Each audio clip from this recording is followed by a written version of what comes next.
Welcome to the third lecture of Control System.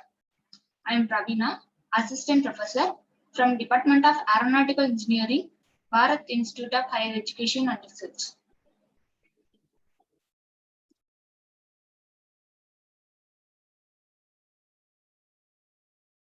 Today's topic of the lecture is Mechanical Rotational System. Mechanical rotational system means when a torque is applied onto the system, it causes twist in the system. That means due to this torque application, it causes some angular movement. That the system is known as mechanical rotational system. The mathematical model of mechanical rotational system can be obtained by three basic elements, like mechanical translational system. In mechanical translational system, we consider three basic elements. One is mass, another one is dashpot, and the final one is spring. Like that, here also we consider three basic elements. These are moment of inertia, dashpot with rotation frictional coefficient, torsional spring with stiffness.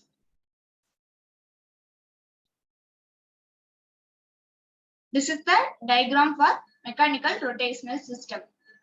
In this system, we had two moment of inertia. One is J1 and another one is J2. Here, Kr is the spring stiffness. It will be connected with the moment of inertia. It will be connected with the mass 1. And here we have dashpot. Dashpot with frictional coefficient. Here, frictional coefficient means B of R1 is the frictional coefficient. It will be connected with the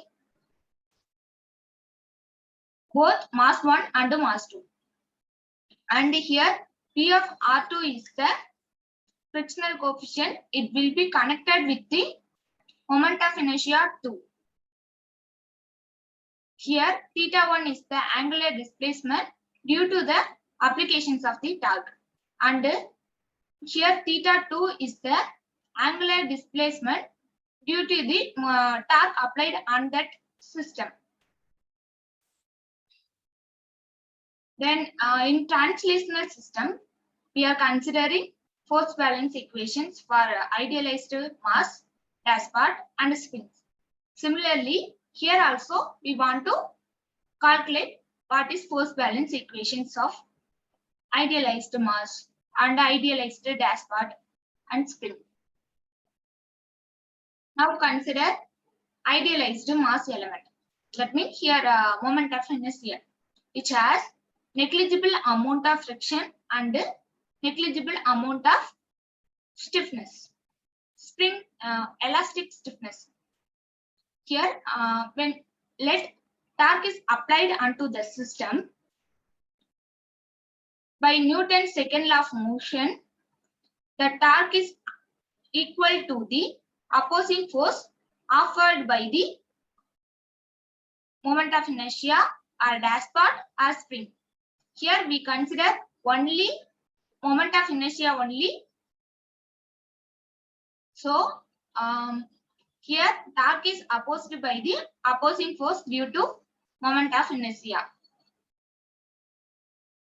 Here this opposing force is directly proportional to the angular accelerations. Here angular accelerations is denoted as the d squared theta by dt squared. So opposing force directly proportional to d squared theta by dt squared. For eliminating this proportionality, we include one constant. This is the J. Here J is the moment of inertia. So by Newton's second law of motion, force applied onto the system. Here we consider torque. So torque is applied onto the rotational system is equal to the opposing force. Here opposing force is denoted as a Tj is equal to J into d squared theta by dt squared.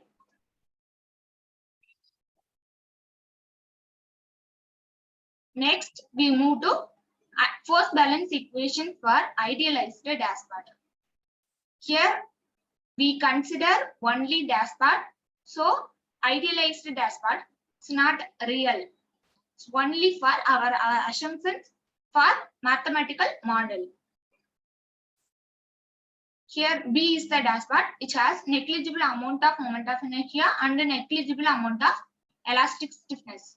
It will be fixed with one end and another end is free. Here applied torque is T.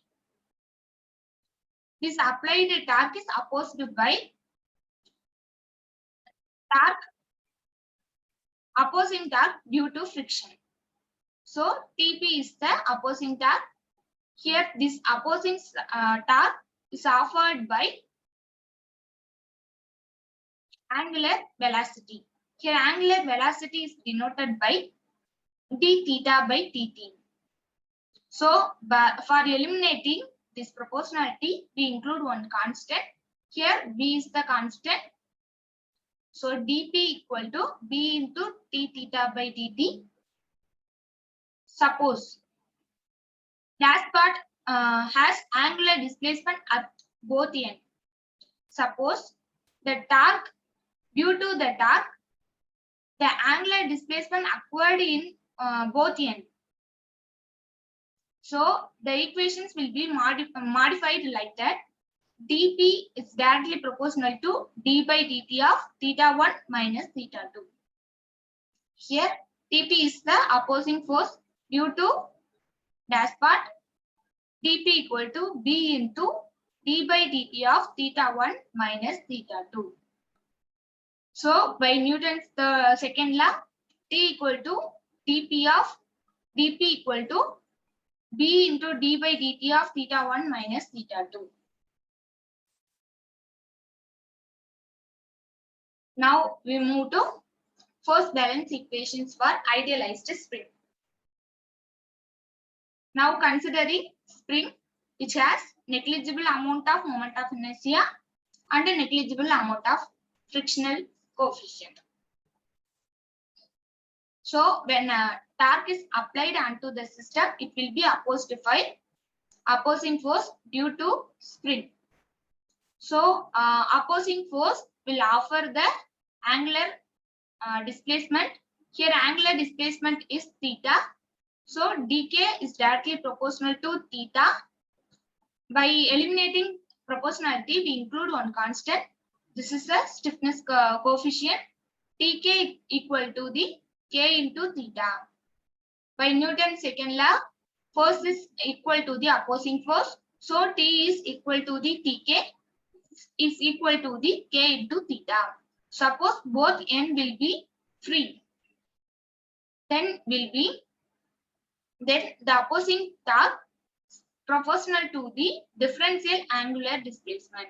Here differential angular displacement means theta 1 minus theta 2 because theta 2 has less angular displacement when compared to theta 1 due to torque applications. Here Tk is directly proportional to theta 1 minus theta 2. Tk by eliminating proportionality we include k. So Tk equal to k into theta 1 minus theta 2. By Newton's second law, when both ends are free, we consider T equal to Tk equal to k into theta 1 minus theta 2. These all are the force balance equations of idealized spring. Now we are solving one problem based on this force balance equation. Here they given write the differential equations governing the mechanical rotational system shown in figure 1. Obtain the transfer function of this system. Already I told this second lecture. Transfer function is the Laplace transform of output to the Laplace transform of input with zero initial condition. So we want to find the ratio of output to the input. Here output is the theta and the input is the torque. consider this is the mechanical rotational system. The torque applied onto the system is denoted as T, and due to this torque, the rotational movement will occur. This is denoted as the theta. So here we want to calculate transfer function. Transfer function means output to the input. Here output is the theta and input to the T. In terms of transfer function, we want theta of S by T of S. Because transfer function of torque is equal to the T of S. Transfer function of theta is equal to theta of S. Transfer function of theta 1 equal to the theta 1 of S.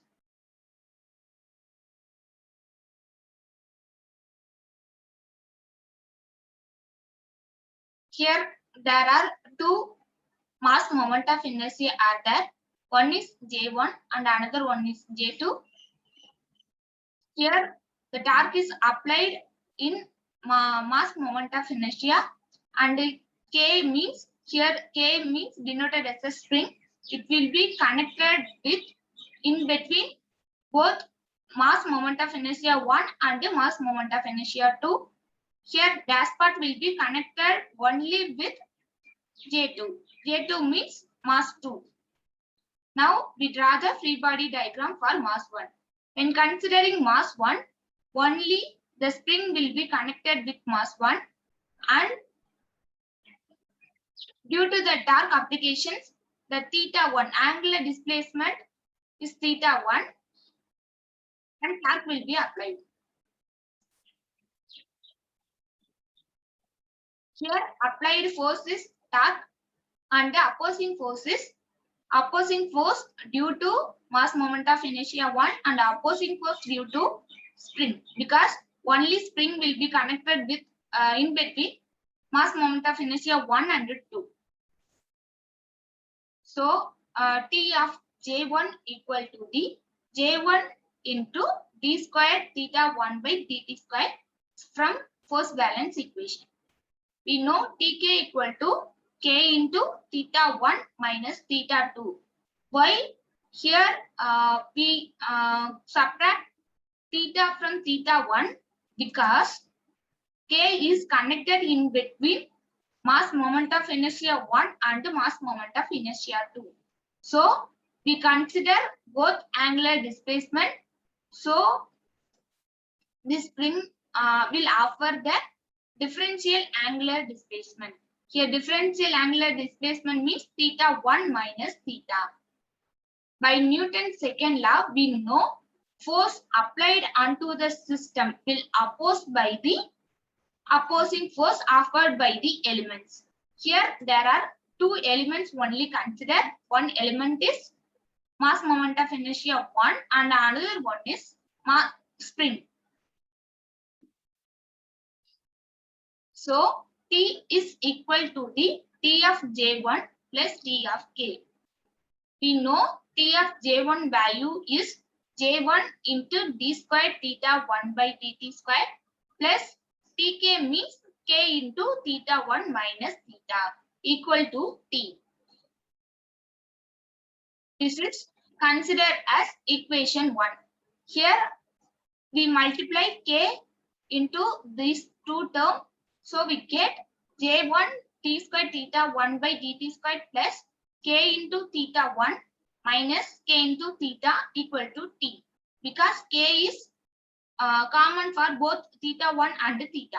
So it will be multiplied into the element. We get K into theta 1 minus K into theta. Now this differential equation considered as the equation 1. We know transfer function is the Laplace transform of output to the Laplace transform of input with zero initial condition. So we want to take Laplace transform on this differential equation with zero initial condition. So we know Laplace transform of angular displacement equal to the s squared into theta 1 of s, and Laplace transform of angular displacement theta 1 equal to the theta 1 of s. So you put the Laplace transform value. here in equation 1.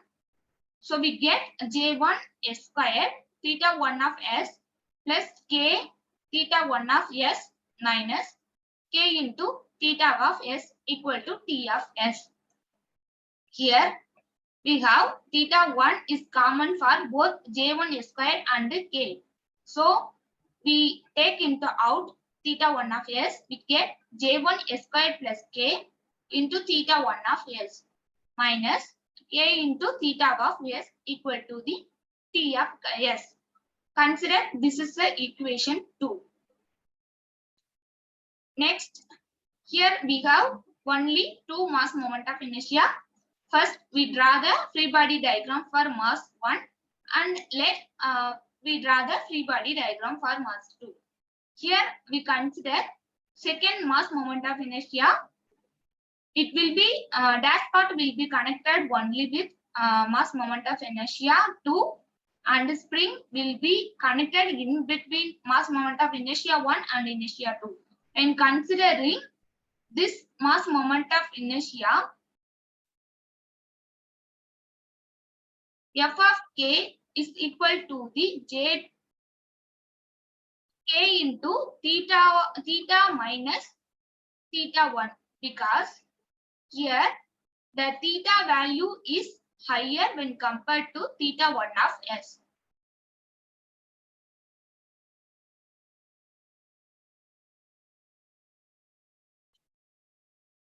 Here now we draw the free body diagram for mass 2. Here J2 is the mass moment of inertia 2 and here theta is the angular displacement due to the torque applied onto the system. Here Tj2 is the opposing force due to mass moment of inertia. Tb is the opposing force due to dash part with frictional coefficient and Tk is the opposing force due to spring. We know Tj2 equal to by force balance equation we know this value. So Tj2 equal to J2 into T squared theta by dt squared and dP equal to B into T theta by dt. Tk equal to K into theta minus B. Because we know this theta value when higher when compared to theta 1. By Newton's second law, we know applied force equal to the opposing force. Here, there are no applied forces there. So, it's considered as 0. Opposing force due to torque applied onto the system. Here, torque is directly applied onto the mass moment of inertia 1. It's indirectly act on the mass moment of inertia 2.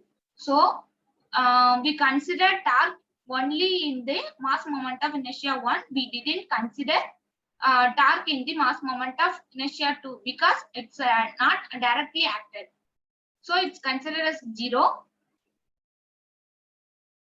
But it will affect on this mass moment of inertia 2. We know Tj2 and Tb, Tk value. So you put all this value. We get J2 d squared theta by dt squared plus B into T theta by dt plus K into theta minus theta 1 equal to 0. Here K is common for both theta and theta 1. So you can multiply into theta and theta 1. We get J2 into d squared theta by dt squared plus B into T theta by dt plus K theta minus K theta 1 equal to 0. Similarly, we can take a Laplace transform in the above differential equation with 0 initial condition. We know Laplace transform of angular acceleration equal to s squared theta of s and Laplace transform of angular velocity we get s into theta of s. Laplace transform of angular displacement we get theta of s. So you put all the values in that differential equation will be modified as like that J2 into S square theta of S plus B into S theta of S plus K into theta of S minus K into theta 1 of S equal to 0. In this problem, we want only transfer function. Here transfer function is the output. Here output is the angular displacement acquired in the mass moment of inertia 2. So we want theta of S. Here theta of S is common for these three elements. So theta of S is taken into out. We get J2 S squared plus BS plus K into theta of S minus K into theta 1 of S equal to 0. In this equation, we get theta 1 of K1 theta 1 of S is going into right hand side. We get K into theta 1 of S equal to the J2 S squared plus BS plus K. We want only theta 1 of S. So theta 1 of S is taking into left hand side. We get all the values into right hand side. J2 S squared plus BS plus K by K into theta of S.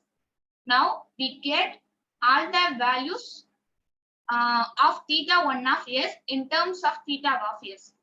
So you put this theta 1 of S value into equation 2 because here we have theta 1 of S.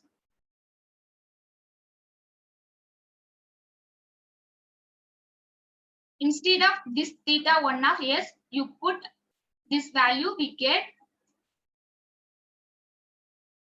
J1 S squared plus K into J2 S squared plus BS plus K by K into theta of S minus already we have K into theta of S equal to T of S. Here K is the common for this term only. So we want K in the denominator.